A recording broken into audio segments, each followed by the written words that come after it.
ప్రైస్లాడి ఇదే మన దేవుడు ఇస్తున్న లేఖన భాగము కీర్తనల గ్రంథం 50 అధ్యాయం 23వ వచనం. స్తుతి యాగం అర్పించువాడు నన్ను మహిమపరచుచున్నాడు. హల్లెలూయా. ప్రియ దేవుని బిడ్డలారా, స్తుతి యాగం అర్పించువాడు నన్ను మహిమపరచుచున్నాడని దేవుడి యొక్క వాక్యము చదివిస్తూ ఉంది. దేవుడు ఆశపడుచున్న కార్యం ఏంటంటే తన ప్రజలు ఆయన స్తుతించాలని. ఇశ్రాయేలు చేయి స్తుతుల మీద ఆయన ఆసీనుడై ఉండే దేవుడై ఉన్నాడు. వెండి బంగారాలు ధనధాన్యాలు మన దగ్గర కోరలేదు, కానీ నీవు నేను మనస్ఫూర్తిగా కృతజ్ఞత చెల్లించాలని ఆయన ఆశపడుతున్నాడు. సంవత్సరం యొక్క చివరి దినాలకి మనం వచ్చి ఉన్నాం. ప్రియ దేవుని బిడ్డలారా, దేవుడు చేసిన ప్రతి మేలులకి ఆయన స్తుతి చెల్లిద్దాం.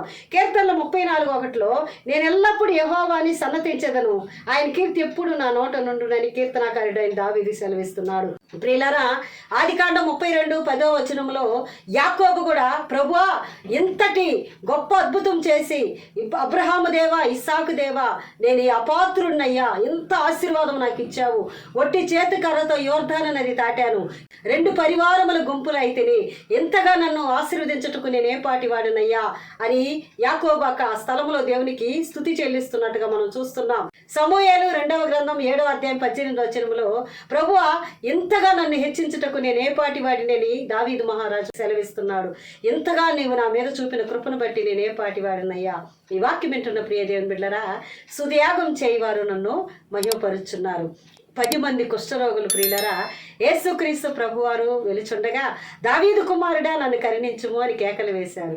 10 మంది కుష్ఠరోగులు వచ్చి దావీదు కుమారుడా మమ్మల్ని కనికరించమనగా మీరు వెళ్ళి యాజకులకి చూపించండి అని చెప్పి దేవుడు చెప్పగానే ఆ 10 మంది పరిగెత్తుకుంటూ మరి యాజకులకు చూపించడానికి దైవజనులకు చూపించడానికి పరిగెత్తుకుంటూ వెళ్తుంటే 10 మంది స్వస్థత నొందారంట. హల్లెలూయా.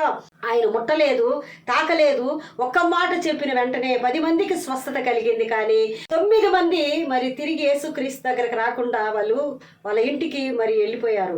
కానీ ఒక్కడు మాత్రం తిరిగి వచ్చి దేవుని మహిమపరిచి సాష్టాంగపడి దేవుణ్ణి స్తుతించి వెళ్ళినట్టుగా మనం చూస్తున్నాం. 90 ఎక్కడ నువ్వు ఒక్కడివే వచ్చావా అని ప్రభు అతన్ని ఆశీర్వదించి సమాధానం ఇచ్చి నెమ్మదినిచ్చి ఆశీర్వదించి ఎంతో సంతోషంగా పంపాడు. ఈ వాక్యం వింటున్న ప్రియ దేవుని బిళ్ళరా, దేవునికి ఎవరంటే ఇష్టమో తెలుసా? తిరిగి వచ్చి సాక్ష్యం చెప్పేవారంటే. ఎన్నో అద్భుత కార్యాలు ఆశ్చర్య కార్యాలు పొందుకుంటున్నాం. మనము స్తుతియాగము చేయవారు నన్ను మహిమపరుచుచున్నారు అని దేవుడు వాగ్దానం ఇస్తున్నాడు. నీ ఆపద కాలంలో ముందు వచనాల్లో మనం చూసుకుంటే ఆపద కాలంలో నీవు నన్ను కూర్చి మొరపెట్టుము, నేను నిన్ను విడిపించదను, నీవు నన్ను మహిమపరిచెదవు. ఎన్నో అవమానాల మధ్య, ఎన్నో ఆర్థిక శోధనల మధ్య, మరి మరణ పడకల మధ్య, మరణ బంధకాల మధ్య, శత్రు పోరాటాల మధ్య, సమస్యల మధ్య, అనేకమైన అవమానాలు కష్టాల మధ్య దేవుడు మనల్ని చాలిన దేవుడై ఉండి తన బాహులి చెంత కౌగిల్లో దాచుకున్నాడు. ఈరోజు ప్రభు నీతో మాట్లాడుతున్నాడు. నన్ను స్తుతిస్తావా, నన్ను ఆరాధిస్తావా, నన్ను మహింపరుస్తావా, నా కృతజ్ఞత చెల్లిస్తావా అని నిన్ను అడుగుతున్నాడు. ప్రియులరా, అది కావాలి ఇది కావాలి అని ఎప్పుడు మనం అడుగుతున్నాం. ఇచ్చినందుకు స్తుతి చెల్లిస్తున్నావా?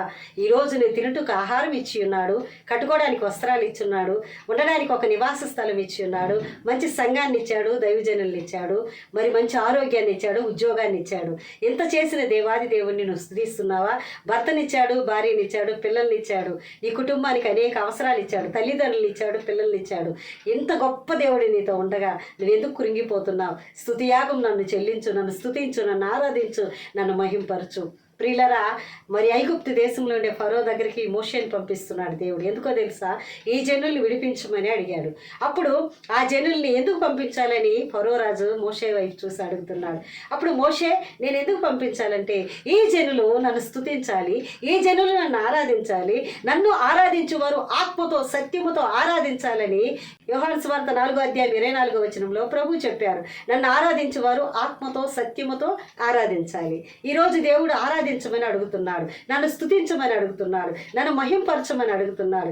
అప్పుడు ఫరో రాజు ఎందుకు వీళ్ళని పంపించాలంటే లేదు వీరు మరి దేవుణ్ణి స్తుతించాలి, అందుకని మేము కనాను దేశానికి తీసుకెళ్తాను అన్నప్పుడు మీరు ఇక్కడే ఉండి స్తుతించండి, మేము కావాలంటే మీకు అన్నీ సమకూరుస్తామంటే లేదు ఈ స్థలం నుండి మేము స్తుతించము, మేము మా దేవుని వద్దకు వెళ్తాము. ఈరోజు వాక్యం ఏంటంటే ప్రియ దేవుని బిడ్డలారా, ఇంకా మందిరానికి వెళ్లకుండా ఇంట్లో ఉంటే దేవుడు వినడా? ఇంట్లో ఆరాధిస్తే దేవుడు మరి మహిమ పొందడా నువ్వు అనుకుంటున్నావా? చేస్తున్నావా? ప్రభు నీతో మాట్లాడుతున్నాడు. హల్లెలూయా. సౌలు అనే ఒక రాజు కూడా మరి ప్రవక్తలతో చేరినప్పుడు ప్రవక్తల్లో ఉండే అభిషేకం సౌలు మీదకి వచ్చింది.